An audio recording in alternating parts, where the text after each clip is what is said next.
Hello, and welcome to this Asthma Spotlight episode. Last week, I spoke about how you can tell if your asthma is controlled by using information from symptoms you get, your use of your reliever inhaler, and by what happens when you take your blue reliever inhaler. That is, whether you get better or not. If you didn't listen to that podcast, I think you'll find it helpful together with the information that I'm sharing in this episode this week. Today, I'm going to talk about using tests to keep a check on how your asthma is doing. In other words, using objective measurements to monitor your asthma. So why is this important? It's important because you can use test results, which give you numbers, to tell when your asthma is going out of control, which will help you decide how to make the best use of your asthma self-management plan, aiming to stop an asthma flare-up from developing into a severe attack. In addition, these tests, which as I said are in the form of numbers, are useful because with these scores you can easily tell how your asthma control has changed and by how much. And also, the scores will help you in explaining to your doctor or asthma-trained nurse how your asthma control is changing and how it's affecting you. So, asthma causes inflammation or irritation of your air passages. Now, this is an ongoing process which smolders on in the background. This asthma inflammation or irritation flares up from time to time, and when it does, you get symptoms from your asthma. As you're probably aware, the symptoms of asthma are coughing, shortness of breath, chest tightness, and wheezing, where wheezing is a whistling noise which comes from your chest. And usually, wheezing is more obvious when you breathe out. So why do we need these tests in addition to our symptoms from our asthma? So there are two reasons. First, because some people can't really tell when their asthma is going out of control by only relying on symptoms. And the other reason is because these tests give you helpful numbers which can help you tell when your asthma is out of control. So you can make comparisons between tests you do today, for example, with your normal test results, and also this is very helpful for your health carer. So when you go to visit your doctor or your asthma-trained nurse and you take these test results with you, that'll be very helpful for them to help you manage your asthma. When the inflammation gets worse, when your asthma flares up, it causes three things to happen that cause the air passages to get narrowed and tightened. And this can reduce the amount of oxygen which gets into your lungs. First, there's swelling of the walls of the air passages. And then there's a collection of cells or mucus or phlegm inside the air passages, as well as inside the lungs. And thirdly, there's tightening or spasm of the muscles surrounding the air passages. Now, these three things cause narrowing or obstruction of the air passages themselves. So in order to be in control of your asthma, you need to learn to identify how and when you are developing an asthma flare-up or an attack. So in this episode, I'm going to add to what we discussed in the last episode and explain some of the tests or measurements that you can use to tell when your asthma is going out of control. So the first test is a short questionnaire called the Asthma Control Test, or ACT for short.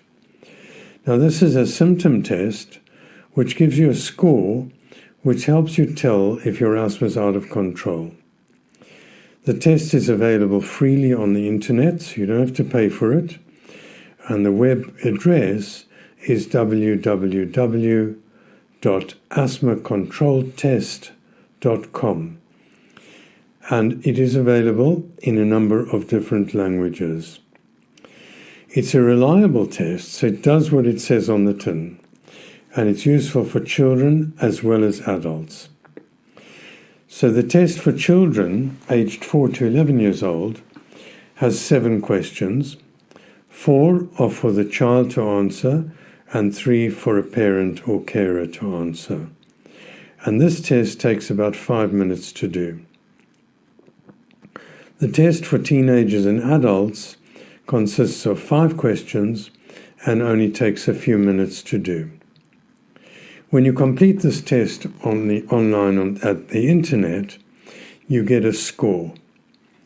So the advantage of doing this test yourself is that it's accurate and reliable, and it helps you to know when you should worry. And it also provides you with a score that you can use to decide whether to ask for medical help or not. And the score itself will help your doctor when you make contact for advice. Now, if your ACT score is 19 or less, your asthma is uncontrolled, and you're at risk of having an asthma attack. So this test tells you how well your asthma is controlled at the time that you do the test.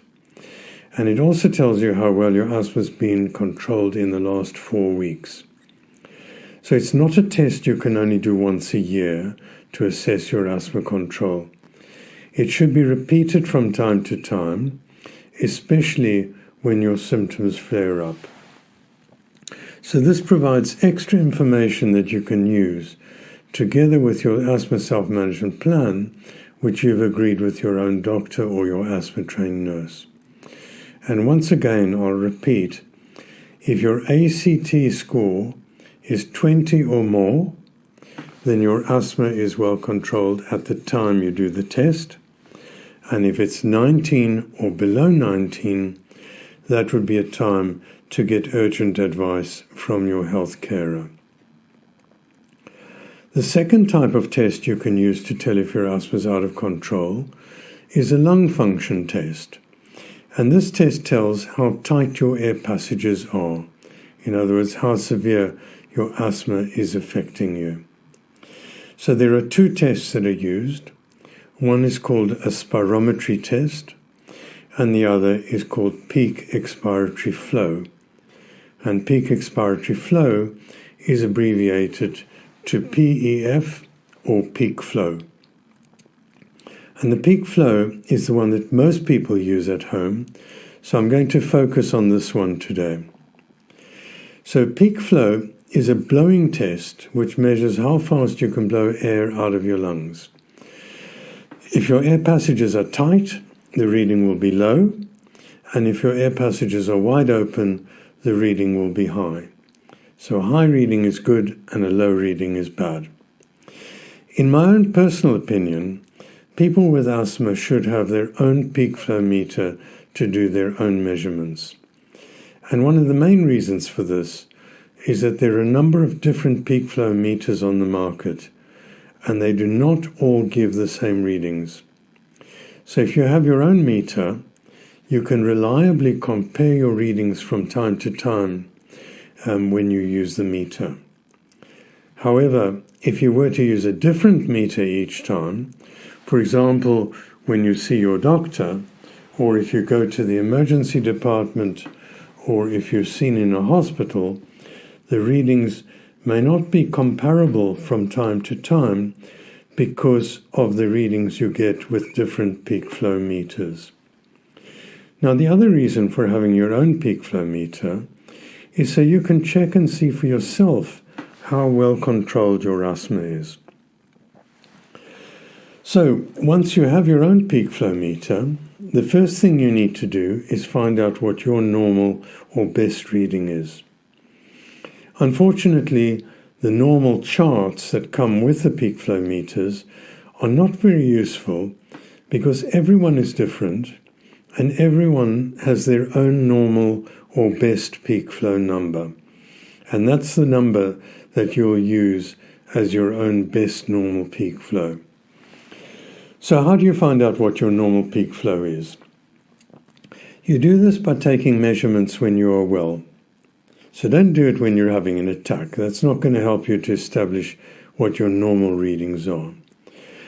So what you do is measure your peak flow in the morning and in the late afternoon or early evening, and do it when you are well. Take three measurements each time and write down the best of the three. That is the highest of the three tests that you get. And then after a few weeks, look at the readings that you've written down and see what your usual best readings are, and use that number as your normal or personal best peak flow reading. If you want to be more scientific in determining your best readings, you could calculate the average of your results over the 2 weeks that you measure them and use that as your normal or best reading. Then in future, whenever you consult a doctor or other healthcare professional for your asthma, you take your own meter with you, tell them what your best number is so that they can advise and treat you based on your measurements on that day that you are seen. Your best reading will depend on how tall you are, how old you are, whether you are male or female. Now remember that your best or normal reading will change as you get older and taller, so you need to repeat these tests from time to time to see what your best ever peak flow has changed to.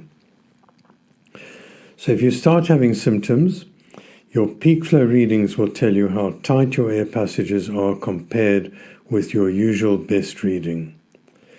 And your asthma self-management plan will advise you, now this is the plan that you get from your own doctor, and this will advise you on what action to take depending on how tight your air passages are based on your peak flow measurements compared with your best. Now something else to know about peak flow readings. Remember I told you that asthma is a disease that is there all the time, and it flares up from time to time. So your asthma will be well controlled without any symptoms at times, and at other times you'll have flare-ups and your asthma will be poorly controlled. So your peak flow will be normal at times and low at others, and therefore a single test done once in a while is not very helpful in telling how well your asthma is controlled. So if you think your asthma is flaring up, take a number of readings, morning and evening, and how frequently you take them will depend on what's happening. If your symptoms are getting worse during the day, then you'd need to take your peak flow readings more frequently, maybe every hour or every 2 hours, to see what's happening.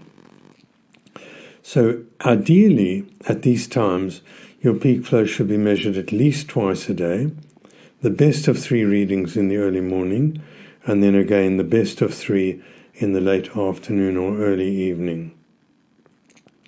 And if you think you're getting worse, then more frequent readings may be needed during the day or the night, especially if your symptoms are getting worse, and especially if you find you're needing to use your reliever inhaler more frequently. I'll discuss this in more detail when I do another episode on asthma attacks in the future. So how do you use these peak flow readings? One way is for your personal use in keeping track of your asthma control, and the other is to provide your doctor or asthma nurse with extra information whenever you consult, either for uncontrolled asthma or even for a routine checkup. So when you consult your doctor or asthma trained nurse for a routine checkup, it would be really helpful if you could provide them with a set of readings, best of 3 in the morning and the evening, over the previous week or 2, so they can get a clear picture of how your asthma is being controlled over this time period. Now, some people measure their peak flow regularly, and they then get early warnings when they're in trouble and attacks are developing. Others will only do so when they're having symptoms. Both methods are fine, but I would suggest that if you are having symptoms, you should start measuring your peak flow more regularly. Now, you may find it helpful to work out a few percentage scores of your best peak flow to help you in deciding whether you need to worry about your asthma or not. So asthma self-management plans, which are agreed between health carers and people with asthma, often include peak flow numbers or percentages of your best levels, which advise you on what action to take depending on what percentage level your peak flow is at the time. Most plans include 3% of best reading action points. That is when action is needed if your peak flow goes below these numbers.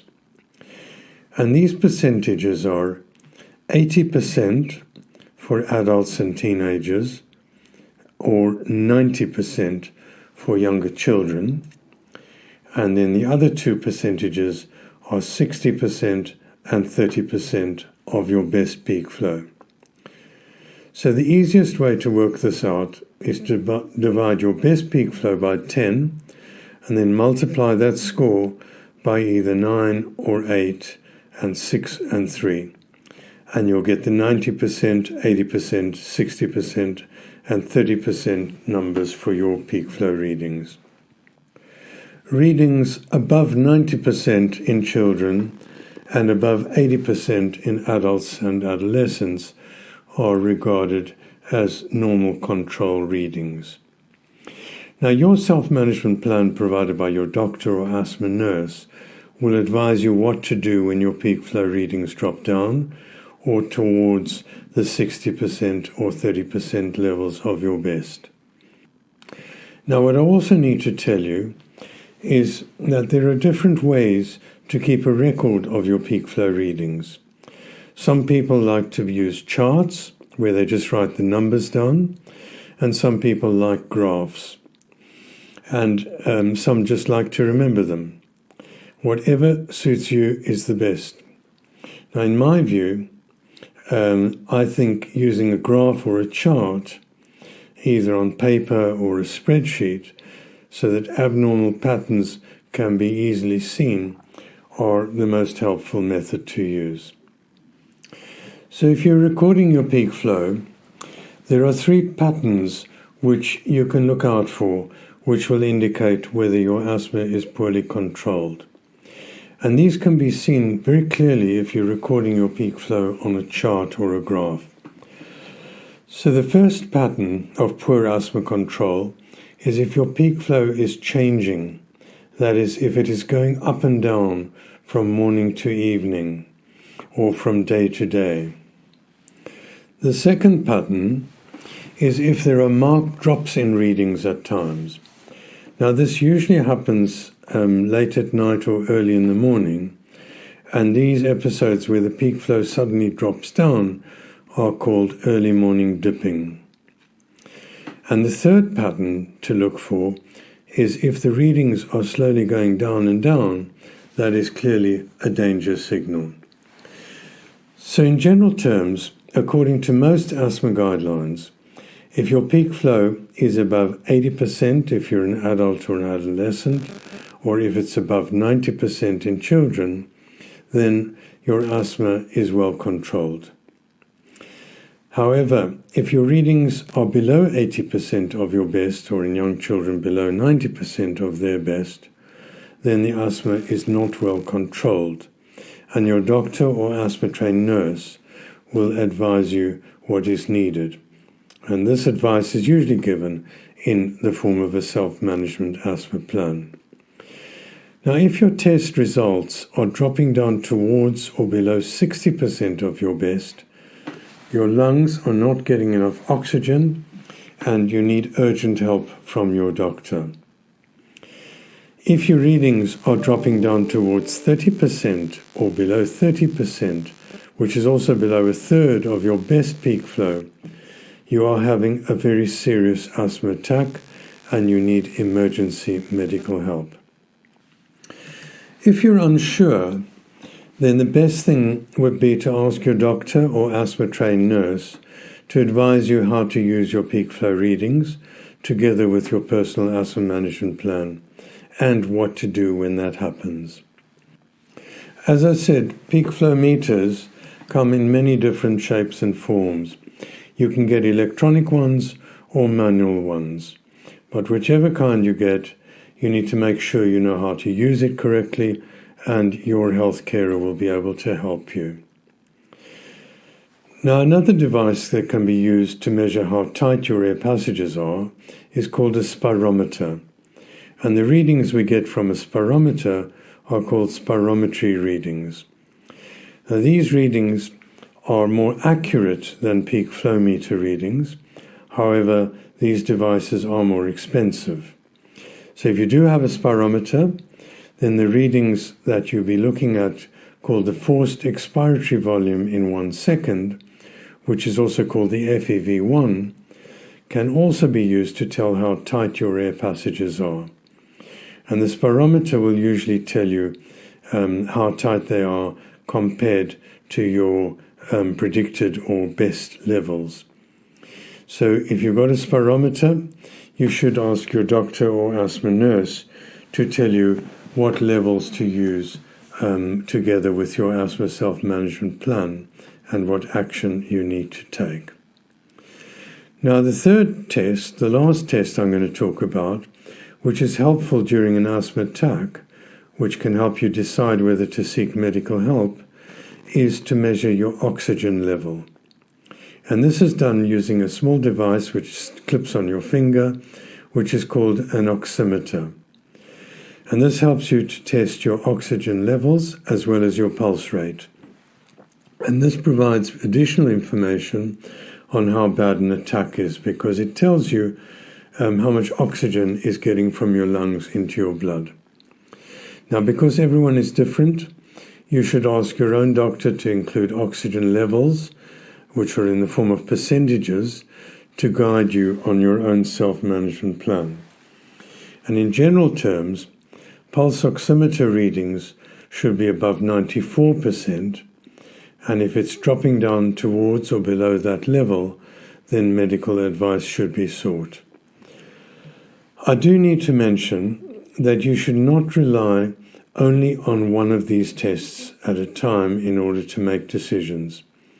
So you can use the ACT symptom score test, your lung function, peak flow or FEV1 measurements, or the oxygen levels, together with your other signs that your asthma is going out of control. And these were the things that we discussed last week. Your need to use your reliever inhaler, your symptoms that you're getting, and also your response to your reliever inhaler. So all of these things should be used together in deciding what action is needed, and this will all be detailed on your asthma self-management plan from your own doctor. So in summary, some asthma attacks happen very suddenly, while most asthma attacks come on slowly over days or weeks. So there's usually an opportunity to tell if your asthma is out of control in time to prevent an attack. So the key messages from this and the previous podcast are, firstly, in terms of measurements, and remember, these are my views. However, all of these points should be agreed with your own doctor. So firstly, if your asthma control test is 19 or less, then your asthma is out of control. If you're measuring peak flow, you should first find out what your best peak flow reading is, and I explained how you should do that when you're normal. And if your peak flow compared with your best level is below 80% for adults and below 90% in children, then your asthma is out of control. If it's close to 60% or below 60% of your best, you need urgent medical advice. And if it is heading down towards 30% or below 30% of your best, you need emergency treatment. And if your peak flow is changing from day to day, or if you're having sharp drops in readings, or if the readings are dropping down, then your asthma is out of control. And the next test that I've discussed today is your oxygen level. And this should be above 94%. If it's dropping towards 94%, medical advice is needed. Now, from last week's podcast, there were 3 points that I wanted to highlight. Firstly, if you've had an asthma attack, that means that your asthma is out of control. So even if the attack has resolved and you're feeling better, you should consult your doctor or asthma trained nurse to find out what went wrong and to fix that so that you can prevent a future asthma attack. Secondly, if you need to take your reliever inhaler more than twice a week, your asthma is out of control and you need medical advice. And finally, your short-acting reliever, that's your blue inhaler, should work quickly and the relief should last for at least 4 hours. If not, you are possibly having a bad attack and you should seek medical advice. Finally, because I know some of this information might be difficult to understand without seeing some images, I have prepared a YouTube talk, and if you go to my YouTube channel, that's at Mark L. Levy, MarkLlevy, you can have a look at a video presentation demonstrating how to use your peak flow meter to monitor your asthma.